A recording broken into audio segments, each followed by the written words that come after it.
राजनीति में कई अवधारणाएं होती हैं। जिस तरीके की एक अवधारणा यह भी है कि पहला चुनाव हारने के लिए लड़ा जाता है, दूसरा हराने के लिए लड़ते हैं, और तीसरा जो है वो जीतने के लिए चुनाव लड़ा जाता है। इस तरह की अवधारणा राजनीति में है। कई और भी अवधारणाएं हैं इस दौर में। हालांकि कई अवधारणाएं टूटी भी है, लेकिन इस अवधारणा की बात की जाए तो नरेश मीणा के लिए अवधारणा बिल्कुल गलत साबित हुई।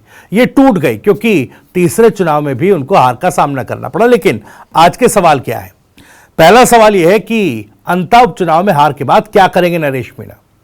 नरेश मीणा जो पहले छबड़ा से, फिर देवली उनियारा से और अब अंता का चुनाव लड़ चुके हैं, लेकिन जीत नसीब नहीं हुई, तो फिर आगे क्या?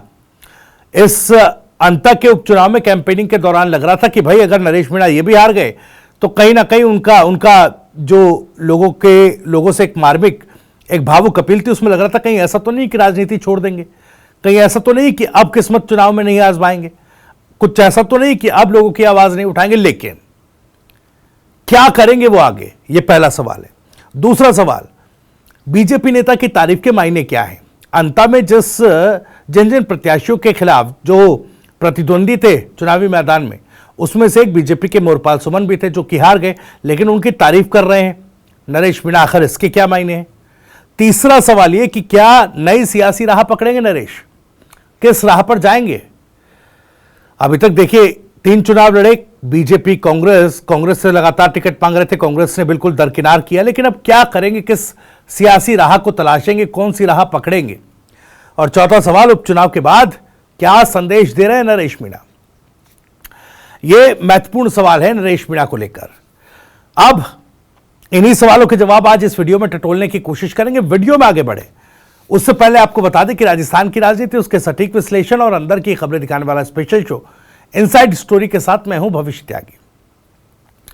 दरअसल आज नरेश मीणा पर कुछ भी विश्लेषण करें उससे पहले एक वीडियो आपको दिखाते हैं। दरअसल कल एक भावुक कविता अपने सोशल मीडिया प्लेटफॉर्म पर नरेश मीणा ने पढ़ी, कही, उसका एक वीडियो जारी किया। वो जरा कविता सुन लीजिए। आज की इनसाइड स्टोरी का बहुत कुछ मर्म तो आपको इस कविता के जरिए समझ में आ जाएगा, लेकिन इस कविता के पीछे संदेश क्या है वो मैं उसके बाद आपको समझाऊंगा। सुनिए। धूल में सना हूं मैं, धूल से ही जन्मा हूं मैं, रणभूमि की हर ललकार को सुनकर ही तो पला हूं मैं। आज हार की ये चोट सही पर मन पर कोई घाव नहीं, तलवारें बेशक टूट गई पर हिम्मत का अभाव नहीं। शत्रु विजय है यह सच है पर सत्य मेरा मरता नहीं, रत भले ही जल जाए मेरा संकल्प कभी झड़ता नहीं। गिरकर भी उठना नियम है मेरा, हार कर भी चलना है। युद्ध आज भले ही हार गया हूं पर जीवन रण अब भी अपना है। ध्वज भले हाथों से छूटा हो, स्वप्न अभी मुरझाए नहीं। संघर्षों की इन राखों में अब भी कुछ अंगारे बुझ पाए नहीं। कल फिर से गढ़ूंगा मैं खुद को, कल फिर से रण में जाऊंगा।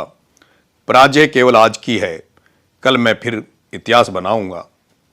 वीर वही जो टूट कर भी अपनी दृष्टि न धुलाने दे। अंधकार कितना भी गहरा हो, अंतर मन को मुरझाने न दे। मैं हार गया हूं, हाँ यह सत्य है, पर खुद को खोया नहीं। जीत कल मेरी होगी क्योंकि मैं अभी रोया नहीं। तो देखिए, नरेश मीणा ने साफ कहा है कि भाई तलवार जरूर टूट गई हो, लेकिन हौसला नहीं टूटा है। अभी जो जीवन का युद्ध है, जो आगे युद्ध होंगे, उसमें वो खड़े रहेंगे, डटे रहेंगे। देखिए, उन्होंने साफ जाहिर कर दिया, थोड़े भावुक नजर आए वो, उन्होंने साफ कर दिया कि अभी उनकी लड़ाई खत्म नहीं हुई है। ठीक है, उनको 3 चुनाव में और अंत में भी उनको हार का सामना करना पड़ा, लेकिन ये कोई हार्ट ब्रेकिंग जरूर हो सकता है, दिल तोड़ने वाली हार जरूर हो सकती है, लेकिन हौसले तोड़ने वाली हार नहीं है। जो वो लोगों के लिए कर रहे थे, करते हैं, और जिस तरीके से आवाज उठा रहे थे वो उठाते रहेंगे। अब राजनीतिक दिशा किस तरफ जाएगी वो आगे की बात है, लेकिन आप देखिए किस तरीके से इन 3 हार ने नरेश मीणा को, जो उनका आवेग था, उनकी जो आक्रामकता थी, किस तरीके से दिख रहा है इस कविता में कि उनको इन 3 हार ने बड़ा सकारात्मक और शांत बना दिया है। जो उनका अधीर मन था उसको कवि मन बना दिया है, यानी सकारात्मकता, और व्याकुल मन जो था उनका वो थोड़ा शांत होता नजर आया। अब देखिए, ये एक मैच्योर परिवर्तन नरेश मीणा में नजर इन 3 हार के बाद आया है, और जो संदेश वो दे रहे हैं इस कविता के जरिए वो काफी महत्वपूर्ण है।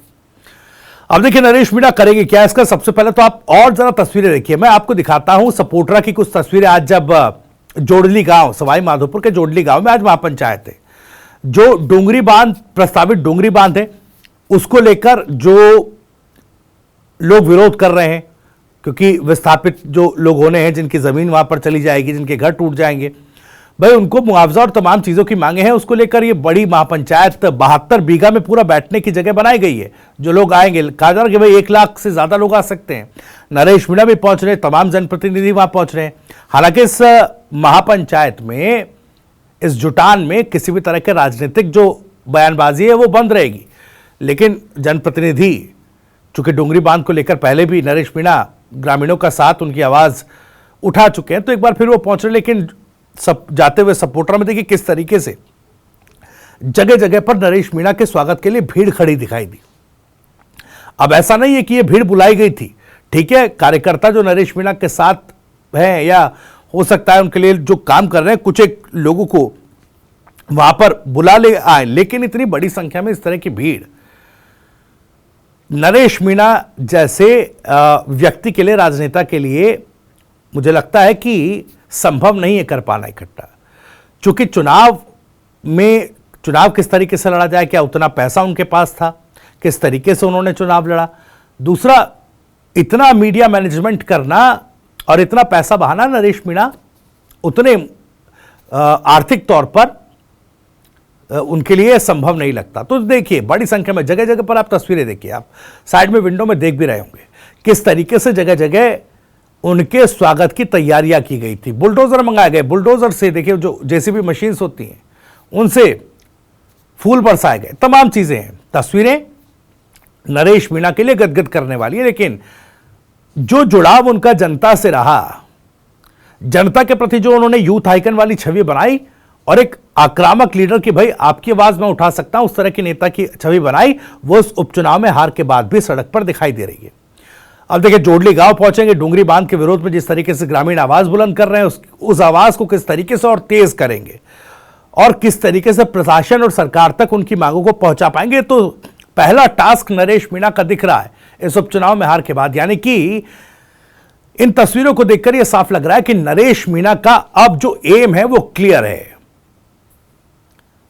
राजनीतिक मुद्दे जो हैं, जनता से जुड़े हुए, जन सरोकार जो जनता का है, उनसे जुड़े हुए जो ऐसे मुद्दे हैं जो सरकार से सीधे टकराव के होंगे, उसमें नरेश मीणा हर जगह नजर आएंगे।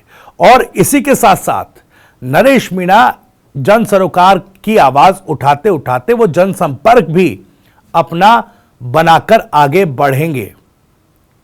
जिस तरीके से नरेश मीणा जेल से आने के बाद धीरे धीरे परत दर परत अपनी पॉलिटिक्स को, अपने अंदाज को बदल रहे हैं, उसमें अब यह बड़ा परिवर्तन नरेश मीणा के भीतर नजर आ रहा है। हालांकि नरेश मीणा जब उपचुनाव में हार हुई तो कहा जा रहा था कि कुछ समय के लिए उनको पुलिस ने हिरासत में ले लिया, क्योंकि जो प्रमोद जैन भाया है उनके आवास की तरफ वो कूच करने लगे थे। ऐसा लगा उस वक्त कि कोई बड़ा एक बार फिर से ब्लंडर ना कर दे, ऐसा लगा कि कोई विवाद खड़ा ना कर दे, लेकिन सब कुछ शांत रहा। पुलिस ने थोड़ा हिरासत में लिया, डिटेन किया, फिर बाद में छोड़ दिया, तमाम चीजें हुई। और एक और चीज आप देखिए, अब सोशल मीडिया प्लेटफॉर्म पर नरेश मीणा की अगर आप टाइमलाइन को उठाकर देखेंगे तो उस टाइमलाइन से पता चलेगा कि राजनीति में भी वो नई टाइमलाइन सेट करने की दिशा में आगे बढ़ रहे हैं। किस तरीके से आप देखिए, उपचुनाव के बाद खाटू श्याम जी के दर्शन के लिए नरेश मीणा पहुंचे, और केवल खाटू श्याम जी नहीं, उसके बाद जो शंकराचार्य अविमुक्तेश्वरानंद जी हैं उनके दरबार में पहुंचे। हालांकि शंकराचार्य अविमुक्तेश्वरानंद पहले ही उनको अपना समर्थन दिया था, कहा था कि भाई गो हत्या को रोकने के प्रयास का आश्वासन नरेश मीणा ने दिया तो उपचुनाव में हमारा समर्थन रहेगा। लेकिन उसके बाद भी वो मिलने पहुंचे। ऐसा नहीं है कि भाई समर्थन ले लिया और उपचुनाव में हार हो गई तो किसी से मिलने जुलना नहीं, तमाम चीजें हैं।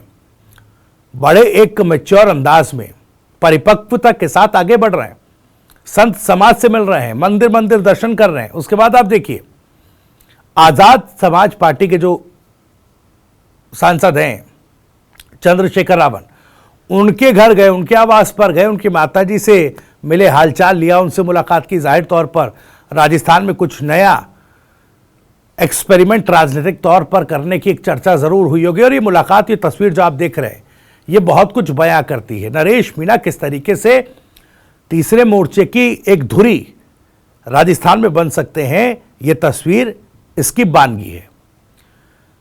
वो बात अलग है कि 3 चुनाव हार गए और अंत का भी चुनाव हार गए और अभी उनकी झोली में कुछ है नहीं, लेकिन नरेश मीणा का वोटर्स को मोबिलाइज करना, उन चुनाव में अपनी एनर्जी को पूरी तरीके से झोंक देना, ये चाहे हनुमान बेनीवाल हो चाहे चंद्रशेखर रावण हो, ये कैपेबिलिटी सब कोई देख रहे हैं। अब नरेश मीणा के लिए यही बिग प्लस के तौर पर काम करता है। अब देखिए, मंदिर और संत समाज का समर्थन और उनके साथ मुलाकात, ये तमाम चीजें नहीं है। इसके अलावा देखिए, चंद्रशेखर रावण, उनसे मुलाकात की, जो पिछड़ा वर्ग है उसको किस तरीके से जोड़ा जाए। साथ ही साथ माफ कीजिएगा, सऊदी अरेबिया में जो एक बस हादसा हुआ, मक्का से मदीना जो उम्रा करने यात्री जा रहे थे, उनका जिक्र करते हुए संवेदना प्रकट की अपने सोशल मीडिया हैंडल पर। यानी कि अब सर्व समाज की राजनीति को बड़ी ही व्यवस्थित ढंग से, बड़े ही मैच्योर ढंग से नरेश मीणा आगे बढ़ाने की जो है कोशिश वो करते नजर आ रहे हैं। एक नई टाइमलाइन जो है उनकी अब सोशल मीडिया पर वो उस तरीके से दिखाई दे रही है। अब आने वाले समय में सर्व समाज की राजनीति जिसका मास्टर राजस्थान में पूर्व मुख्यमंत्री अशोक गहलोत को कहते हैं, उसी धुरी पर, उसी परिपाटी पर नरेश मीणा आगे चल रहे हैं। कितना कामयाब हो पाएंगे यह सवाल है, लेकिन इस सवाल के साथ एक बड़ा फैक्टर, बिग प्लस फैक्टर यह भी है नरेश मीणा के लिए कि इन सब के साथ साथ वो जनता से कनेक्ट करने में एक प्रभावी नेता के तौर पर उभरे हैं, और इस प्रभाव को वो आगे और कितना बढ़ाएंगे, यही सवाल। इसी सवाल के साथ इनसाइड स्टोरी में इतना ही। वीडियो और जानकारी पसंद आई हो तो वीडियो को लाइक करें, ज़्यादा से ज़्यादा शेयर करें। आप भी इस मामले पर कुछ कहना चाहते हैं तो कमेंट बॉक्स आपके लिए खुला हुआ है। अपनी बात, सवाल और राय कमेंट बॉक्स के जरिए हम तक पहुंचा सकते हैं। राजस्थान से जुड़ी और भी तमाम खबरों को सबसे पहले जानने के लिए सब्सक्राइब जरूर कर लीजिए TV9 राजस्थान। नमस्कार।